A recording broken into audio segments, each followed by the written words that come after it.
Good afternoon, ladies and gentlemen, Mr. Chairman. It is a pleasure to be here to speak with all of you today. One of the things that I would like to say is that we are in a global drumbeat right at the moment talking about climate change and global warming. One of the things that is affected by climate change is agriculture. But some of what we are seeing is man-made, but man-made in a different way than you may guess. Weather modification programs, experimental ones done by private companies, done by the United States government, done by states across the United States, are underway. There's more than 50 of them in operation across the United States. All of these impact agriculture because they change the microclimates needed for agriculture to survive.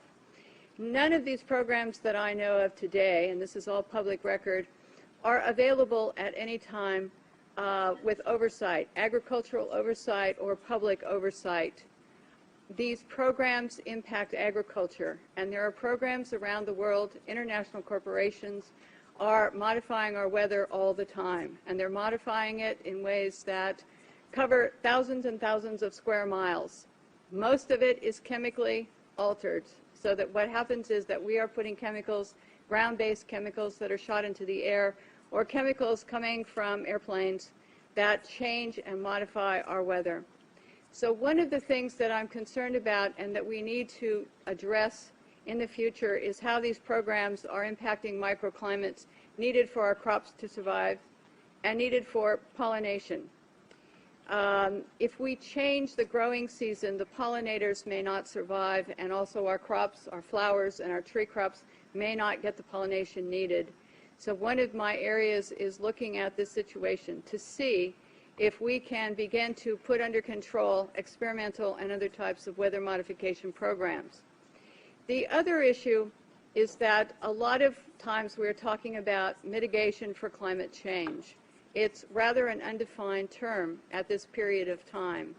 And so what happens is that many times we're talking about artificially putting chemicals like sulfur or particulates into the atmosphere in what they call geoengineering schemes to reduce and help the planet, supposedly, but help the planet to not go through such a tremendous global climate change and to mitigate global warming.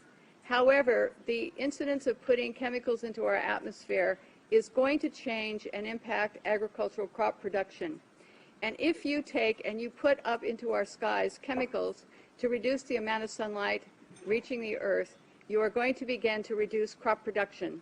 Studies at the University of Illinois on corn crop production show reductions. Without the process of photosynthesis, whereby plants from direct sunlight gain the energy to grow, to produce crops, we are going to find ourselves, if we mitigate in that direction, impacting the crop production not only here in the United States, but worldwide. One of the things that is impacting crop production right now in the United States and reducing photosynthesis and also impacting the ability of solar power panels to generate the type of power that they should is persistent jet contrails. NASA talks about persistent jet contrails as exacerbating global warming because they trap warmth in the atmosphere when they produce cirrus and man-made clouds. NASA also talks about that that these aircraft leaving persistent contrails are changing our climate. And when they change our climate to the degree that one jet can leave a persistent jet contrail, which will spread across our skies from what this picture up here on my left on the screen looks like, which is a trail left by a jet, that trail can expand to 4,000 kilometers and last for 20 hours. This was unheard of in the early 60s and the 70s, and it wasn't until the late 1980s that there was a change and we started to have persistent jet contrails that persist.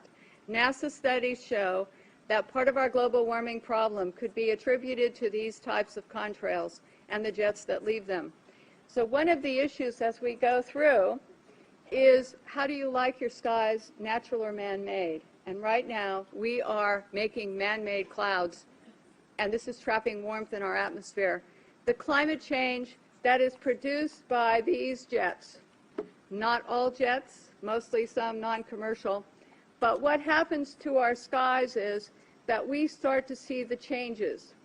The man-made clouds do trap the warmth, and they increase the humidity. This allows for pests to proliferate, diseases, molds, mildews, funguses, and viruses. This is a man-made cloud, ladies and gentlemen, and these pictures I took myself over Northern California, and this is a burst. This is where a jet left a huge plume, and then this turned in at the end of it to a burst, and this is not normal, never seen before in our county historically, and I was born and raised there. This is another picture showing the jet trail just before the burst. This is our skies, and I want you to know that what you're seeing now, a lot of times many scientists know, especially at NASA and in other areas, that the skies that we're seeing are not normal cloud formations. These are man-made. And what happens as we reduce the amount of sunlight in a form of global dimming, we reduce the solar power with these type of clouds, and we reduce photosynthesis, which is going to impact agriculture. The pictures look odd. The formations don't look like normal clouds that people have seen before historically. This is another type of man-made cloud, and what we have done and what you're seeing here is we have the photographs from the times that the jet leaves the first trail as a thin, spindly trail to where they form into these different types of cloud formations. All of you can start looking up and seeing this.